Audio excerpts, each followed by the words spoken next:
नमस्ते स्टूडेंट्स, हम लोग कर रहे थे चरक संहिता सूत्रस्थान चैप्टर 1 दीर्घजीवितीय अध्याय। इसका यह है पार्ट 2।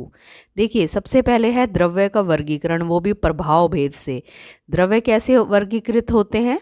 सबसे पहला है किंचित दोष प्रशमन, किंचित धातु प्रदूषक, स्वस्थ वृतो त्रिविधम द्रवम उच्यते। ठीक है, कुछ जो द्रव्य हैं जो दोष का प्रशमन करते हैं, कुछ धातु को प्रदूषित करते हैं और कुछ स्वस्थ वृत होते हैं। नेक्स्ट वन इज द्रव्य है उत्पत्ति भेद से। उत्पत्ति भेद से या बोल सकते हैं या फिर योनि भेद से बोल सकते हैं। वो तीन होते हैं, जांगम, औद्भिज और पार्थिव।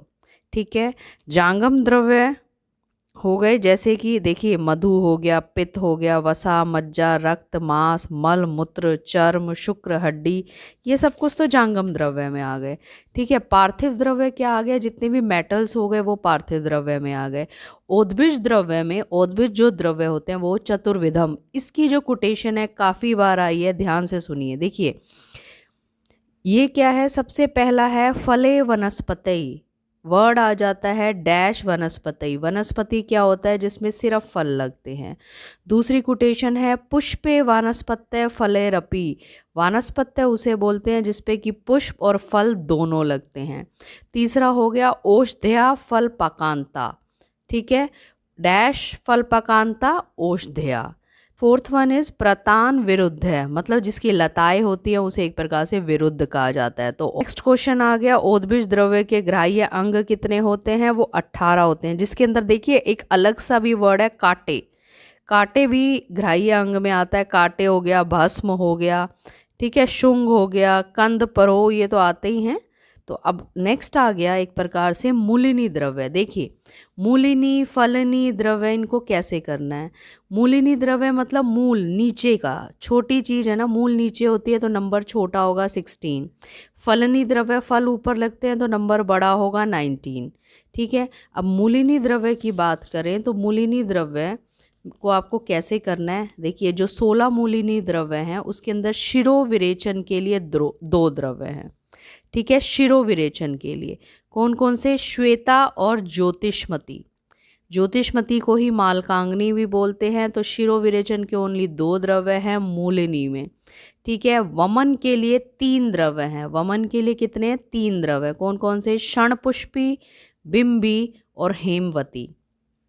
क्षणपुष्पी, बिंबी और हेमवती, ये 3 द्रव्य हैं वमन के लिए। और जितने भी द्रव्य बचे विरेचन के लिए हैं 11 द्रव्य।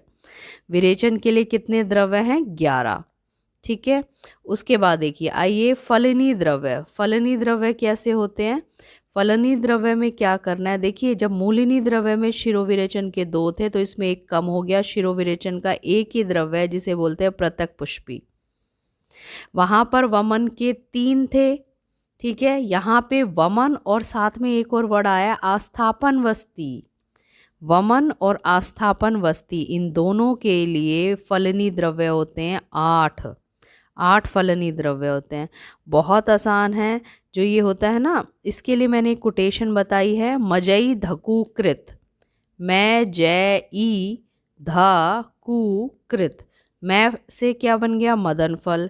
जय से जीवमूतक, ई से इक्ष्वाकु, ठीक है, ध से धमार्गव, कु से कुटज, कृत से कृतवेदन। इसके अंदर 2 और जोड़ने हैं, त्रपुष मतलब खीरा, प्लस में हस्ती पर्णनी। ठीक है, ये सारे के सारे द्रव्य हो गए वमन व आस्थापन के हेतु। वमन और आस्थापन के हेतु 8 द्रव्य हो गए। ठीक है, क्लियर हुआ ये यहीं पे पॉइंट? इसके बाद देखिए विरेचन के द्रव्य। हमने बताए थे कि मूलिनी में विरेचन के 11 हैं तो फलनी में विरेचन का 1 कम हो गया 10। ठीक है, मूलिनी से फलनी में 2 चीज़ों में 1 कम होता है। शिरो विरेचन में भी 1 कम हो रहा है फलनी में, और विरेचन में भी 1 कम होता है फलनी में, लेकिन वमन और आस्थापन में सीधे 8 हो जाते हैं। ठीक है, तो ऐसे करेंगे। उसके बाद देखिए चतुर्विध स्नेह आ गया। चतुर्विध जिसे महास्नेह बोलते हैं वो आ गया। उसमें हमें क्या करना है? चतुर्विध महास्नेह क्या है? घृत, तेल, वसा और मज्जा।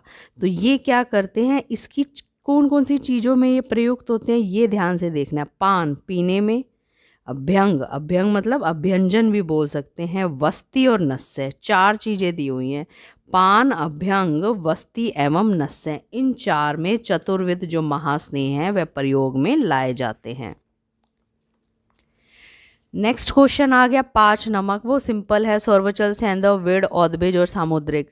अब सामान्यतः नमक के जो गुण होते हैं, इसके अंदर बहुत अच्छी ये कोटेशन है, देखो। अधोभागो ऊर्ध्वभागे निरु अनुवासने अभ्यंजन भोजनार्थे शिरस विरेचनम। ठीक है, जो अधोभाग में भी यूज होता है, मतलब दोषों को निकाले, मतलब विरेचन वाली मेडिसिन में, ऊर्ध्व भाग में, वमन में भी, निरू में भी, अनुवासन में भी। अभ्यंग अगर हम किसी का करते हैं उसमें भी नमक को डालते हैं, भोजन के लिए भी डालते हैं, और शिरस विरेचनम मतलब नस्य कर्म में भी हम नमक का प्रयोग करते हैं। उसके बाद देखिए शस्त्र कर्मणि, इवन शस्त्र कर्म में भी हम लेखन भेदन आदि में भी नमक का प्रयोग करते हैं। वृत्तय अंजन उत्सादन, ठीक है, वृत्ति कोई डाल रहे हैं, अंजन है, उत्सादन, उत्सादन मतलब एक प्रकार से जो उबटन होता है ना, जैसे कोई स्थूल्य का पेशेंट है, उसमें जो हम उत्सादन करते हैं उसमें भी हम नमक डालते हैं। साथ के साथ अजीर्ण, अनाह, वात, गुल्म, शूल और उदर, इन सब में नमक का प्रयोग किया जाता है। तो एक कोटेशन आ जाती है, अधोभागो ऊर्ध्वभागे निरु अनुवासने अभ्यंजन भोजनार्थे शिरस विरेचनम। ठीक है, उसके बाद आ जाओ मूत्र। मूत्र क्या होते हैं? अष्टमूत्र होते हैं, 8 प्रकार के मूत्र होते हैं। ठीक है, इसमें क्या बताया, वही गाय, भैंस, बकरी और भेड़, इसमें तो स्त्री जाति का मूत्र लेना चाहिए। ठीक है, अब सामान्य मूत्रों के गुण क्या हैं? मूत्रों के गुण क्या हैं? पहली बात, मूत्र में रस की देखिए कौन सी उपस्थिति होती है, वो होता है कटुक लवण आन्विता। ठीक है, कटु रस और लवण रस प्रधान होते हैं मूत्र। ओके, इसके अंदर बहुत अच्छी 2 कोटेशन आई हैं। पहला है पांडु रोग उपसृष्टा नाम उत्तपम शर्मम। पांडु रोग में जो मूत्र होता है वो उत्तम माना गया। पांडु रोग में एनीमिक जो पेशेंट्स होते हैं उसमें हमें एक प्रकार से मूत्र को पिलाना चाहिए। दूसरा, मूत्र के गुणों के लिए आया है, ये क्या है, 3 दोषों पे कैसे इफेक्ट करता है। श्लेष्मा नाम संयते, श्लेष्मा कफ को कम करता है। मारुत अनुलोमियत, वात को बाहर निकालता है, अनुलोमन करता है। कर्षे पित्त अधोभागम, और पित्त को खींचकर नीचे से बाहर निकालता है। ठीक है, ये वाली कोटेशन भी मूत्र के लिए आई है। कैसे? और वो भी मूत्र के सामान्य गुण है, कोई स्पेशल मूत्र नहीं है कि भाई इस वाले मतलब पशु का ये मूत्र है, इसका ये इफेक्ट है। ये सामान्य मूत्र का लक्षण है। ठीक है, तो इसमें 2 कोटेशन हमने पढ़ी, पांडु रोग उपसृष्टा नाम उत्तपम शर्मम, दूसरा श्लेष्मा शम्यते, मारुत अनुलोम्यते और कर्षे पित्त अधोभागम। नेक्स्ट आ गया, अब अलग अलग से मूत्रों के पृथक गुण है। इसके अंदर बहुत अच्छा है खर मूत्र, इस पे आया हुआ है क्वेश्चन। गधे का मूत्र जो होता है वो अपस्मार, उन्माद, ग्रह विनाशनम। अपस्मार में, उन्माद में, ग्रह विनाशनम, इसमें प्रयोग होता है। दूसरा, गाय का जो मूत्र होता है वो सा मधुरम, ठीक है, मधुर होता है, मीठा होता है, साथ में कृमि कुष्ठनुत। ठीक है, अजा, बकरी का जो मूत्र होता है उसमें वर्ड आया पत्थ, ये पत्थ है। ठीक है, कसाय मधुर रस होता है लेकिन पत्थ होता है। उसके बाद आया है उद्रोहितम, उदर रोगों में भी लाभकारी बताया है गाय का मूत्र। हाथी का जो मूत्र होता है वो लवण रस प्रधान होता है, लवण रस प्रधान। नेक्स्ट पॉइंट आ गया, जो दूध होते हैं उनके सामान्य गुण। दूध के लिए वर्ड आया है, देखिए, मधुर, स्निग्धम, शीतम, स्तन्यम। ठीक है, मधुर होता है, स्निग्ध, शीत, स्तन्य होता है। मनस्करम, मन के लिए अच्छा होता है। जीवनीय, श्रमहरम।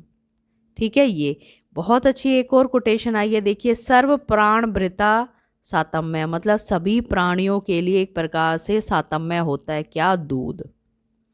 ठीक है, श्रेष्ठ क्षीण सतेषु, जो क्षीण लोग हैं, बहुत ज़्यादा वीक है, उनके लिए श्रेष्ठ होता है। इसके बाद एक और कोटेशन आई है, योनि शुक्र प्रदेशु मूत्रेशु प्रदरेशु च, मतलब योनि रोगों में, शुक्र रोगों में, साथ के साथ प्रदर में, जैसे मेट्रोरेजिया होता है, मैनोरेजिया होता है, इन सब में भी दूध के सामान्य गुण का उल्लेख आया है। साथ में अब दूध का जो सामान्य गुण होता है वो किस किस चीज़ में कैसे कैसे यूज़ करना चाहिए, सिर्फ 2 जगह उसका यूज़ नहीं बताया। कहाँ? स्वेदन कर्म में और अनुवासन वस्ती में, ये याद रखिए। और सब में बताया, स्नेहन में कर दिया। उसके बाद क्या है? वमन, विरेचन, आस्थापन, नस्य, आलेप, अवगाहन, इन सब में प्रयोग किया है। तो 2 किस में प्रयोग नहीं बताया है दुग्धों का? एक तो स्वेदन कर्म में और दूसरा अनुवासन वस्ती, जिसे हम भृंगण वस्ती भी बोलते हैं। ठीक है, उसके बाद आ जाइए। उसके बाद नेक्स्ट पॉइंट है शोधनार्थ 3 वृक्ष। शोधन के लिए 3 वृक्ष बताए हैं। कौन कौन सा? अर्क, स्नूही और अश्मंतक। ठीक है, जो अश्मंतक होता है ना, आपको देखो ये तो पता है। सबसे पहले आप स्नूही को देखिए। स्नूही क्षीर का प्रयोग विरेचन के लिए किया जाता है, अश्मंतक का वमन के लिए। लेकिन जो आँक होता है ना, आंकड़े का जो दूध होता है, उसका वमन और विरेचन दोनों में प्रयोग किया जाता है। तो याद रखिए, आंकड़े के दूध का वमन और विरेचन दोनों में, स्नूही क्षीर का सिर्फ विरेचन में और अश्मंतक का वमन में। इसके बाद देखिए 3 ऐसे वृक्ष और हैं जिनकी की छाल प्रयोग की जाती है। वो क्या है? पुतीक, कृष्णगंधा और तिलवक। ठीक है, इसमें क्या है?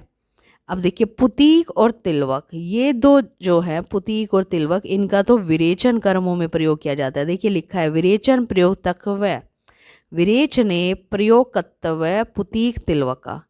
ठीक है, लेकिन जो कृष्णगंधा है उसका प्रयोग कहाँ किया जाता है? विसर्प, एरिसिप्लास हो गया, कहीं पे शोथ है, अर्श, दद्रु, विद्रदी, गलगंड, यहाँ तक कि कुष्ठ और अलजी रोगों में भी शोधन के लिए कृष्णगंधा का प्रयोग करना चाहिए। ठीक है, तो अभी हमने शोधनार्थ क्या पढ़े हैं? 3 का तो दूध बता दिया, अर्क, स्नूही और अश्मंतक, और 3 की छाल बता दी, पुतीक, तिलवक और कृष्णगंधा। इसके बाद नेक्स्ट आया श्रेष्ठ चिकित्सक के गुण। एक चिकित्सक के कैसे गुण होते हैं? देखिए, पुरुष विक्षय, मतलब जो वैद्य प्रत्येक पुरुष की परीक्षा करके उसके देश काल के अनुसार उसको औषधियाँ देता है, उसे उत्तम वैद्य कहा गया। उसे भिषग उत्तम वर्ड से बताया गया है, भिषग उत्तम। तो पुरुष विक्षय वर्ड आ जाता है और साथ में आ जाता है क्या है? भिषग उत्तम है। ओके स्टूडेंट्स, आज की हम ऑडियो को यहीं पे ही स्टॉप करते हैं। आप ज़्यादा से ज़्यादा इन चीज़ों को रिवाइज़ कीजिए जिससे कि ये बहुत अच्छे से आपको याद हो जाएं। अगर आपने मेरे चैनल को सब्सक्राइब नहीं किया है तो प्लीज़ उसे सब्सक्राइब कर लीजिए, ये आपके लिए बहुत ज़्यादा बेनिफिशियल है। मैं धीरे धीरे सारे टॉपिक्स आपको कवर करा दूँगी जिससे कि आप अपना बिना टाइम वेस्ट करे इन ऑडियो के माध्यम से अपना रिवीजन कर सकते हैं। Thank you students, bye.